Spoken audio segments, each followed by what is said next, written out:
Viewers, आपको कहीं जाना है? अरे वीडियो छोड़कर नहीं, वीडियो में ही कहीं जाना है। चलिए मेरे साथ एंड्रोमेडा गैलेक्सी में। अरे यार, हम निकल तो गए हैं लेकिन हमारे पास इतना फ्यूल नहीं है कि हम एंड्रोमेडा तक पहुंच पाएंगे। अब हम कैसे पहुंचेंगे अपने डेस्टिनेशन पर? अरे अरे ड्राइवर साहब रुको, यहाँ पर कुछ है। अरे ये तो एंड्रोमेडा गैलेक्सी जाने का शॉर्टकट है, चलो इसके अंदर से चलते हैं। लो व्यूअर्स, हम आ गए हैं एंड्रोमेडा गैलेक्सी। दोस्तों ये छोटी सी जर्नी याद रखना क्योंकि ये पूरे वीडियो में काम आएगी। चलो वापस वीडियो पर आता हूँ। व्यूअर्स, आपको पता हो तो हमने एंड्रोमेडा गैलेक्सी के लिए एक शॉर्टकट लिया था। दोस्तों आपकी जानकारी के लिए बता दूं कि वैज्ञानिक इसी शॉर्टकट को स्पेस में वर्म होल कहते हैं। चलिए व्यूअर्स, इस ऑब्जेक्ट के बारे में पूरी जानकारी लेते हैं। व्यूअर्स, आपने ब्लैक होल के बारे में तो बहुत सुना और देखा होगा, लेकिन वर्म होल के बारे में बहुत कम लोग जानते हैं। वर्म होल एक ऐसी सेलेस्टियल बॉडी है जो स्पेस टाइम फैब्रिक को बेंड करके स्पेस में एक शॉर्टकट बनाता है। लेकिन दोस्तों मैं बता दूं कि आज तक किसी ने भी वर्म होल ना ही देखा है और ना ही डिटेक्ट किया है। ये एक महज कल्पना है। लेकिन व्यूअर्स, सोचने वाली बात यह है कि इसकी कल्पना 1935 में दो महान वैज्ञानिकों द्वारा की गई थी। उन वैज्ञानिकों के नाम है अल्बर्ट आइंस्टीन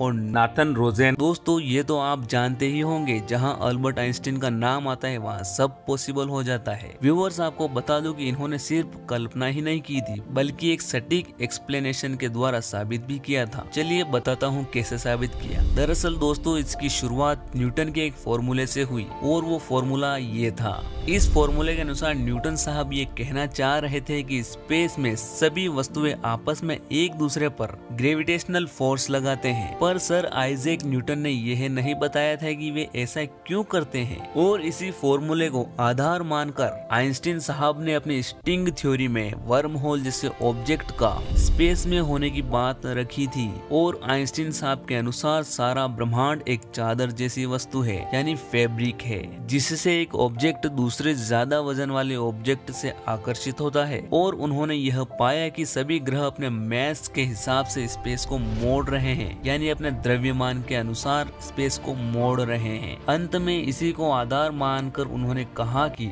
एक तारा जब खत्म होता है और उसमें इतना ज्यादा मैस बढ़ जाता है कि उससे स्पेस फैब्रिक मुड़कर एक वर्म होल बना देता है या फिर वो ब्लैक होल बना देता है। तो व्यूअर्स, अब आपको समझ में आ गया होगा कि वर्म होल क्या है। व्यूअर्स, आपकी जानकारी के लिए बता दूं कि अगर हम वर्म होल बनाने जाएं तो हमें बड़ी मात्रा में एंटी मैटर की जरूरत पड़ेगी, क्योंकि एंटी मैटर ही स्पेस फैब्रिक को मोड़ सकता है। दोस्तों भले ही अभी वर्म होल की खोज यूनिवर्स में तो नहीं हुई है, लेकिन ये बात सारी साइंस कम्युनिटी जानती है कि आइंस्टीन की थ्योरीज कभी गलत नहीं होती है। जैसे ब्लैक होल की पहली तस्वीर दुनिया के सामने आने से पहले ब्लैक होल भी अल्बर्ट आइंस्टीन की सिर्फ एक थ्योरी ही थी, लेकिन आज वो सच्चाई है। उम्मीद है एक दिन इंसान बड़े लेवल पर वर्म होल क्रिएट कर पाएंगे और इस यूनिवर्स की सैर कर पाएंगे। आपको ये जानकर खुशी होगी कि इसकी शुरुआत हो चुकी है, क्योंकि हाल ही में क्वांटम कंप्यूटर के द्वारा वर्म होल क्रिएट किया गया है, जो कि एक बड़ी लीड है अल्बर्ट आइंस्टीन की थ्योरी के सच होने की। तो व्यूअर्स, ये था आज का वीडियो, और हमसे जल्द से जल्द जुड़े ताकि आपके लिए और भी बेहतरीन कंटेंट बना पाए।